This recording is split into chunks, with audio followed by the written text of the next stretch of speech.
እንጀራ ቲዩብን ምዕራፍ 2 ከጀመርን ምንም አይነት ስራ ሰርተናናቅም። አሁን ጊዜው ደርሷል፣ ስራ ጀምረናል። ይሄን ልነግራችሁ ነው ዛሬ የመጣሁት። እንኳን ደስ አላችሁ።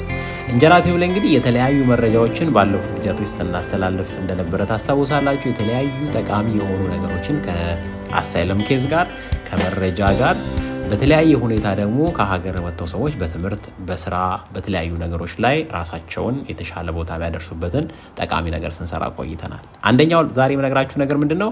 ከዚህ በተጨማሪ አሁን በምዕራፍ 2 እና በአዲስ ፕሮግራም ይዘንላችሁ የምንመጣው ምንድነው? የተለያዩ ከተሞች ላይ ያሉ ነገሮችን የተለያዩ ሀሳቦችን ዛሬ እንዲነዋላችሁም ግን በደንብ በጉጉት እንድጠብቁት ከወዲሁ መጠቁማችሁ ምንድነው የተሻለ ነገር ከትላንትናው ይዤላችሁ እንደምመጣ ቃል ገባለሁ። አሁን መንገድ እየሄድኩ ነው ወደ አንድ ቦታ። እዛ ሲሄድ ያለውን ነገር በደንብ ማሳያችሁ ነው የሚሆነው። ከእናንተ የሚጠበቀው ምንድነው? እንጀራ ቲዩብን ቤተሰብ ካልሆናችሁ ዩቲዩብ ቻናላችንን ሊንክ ባዮ ላይ አለ።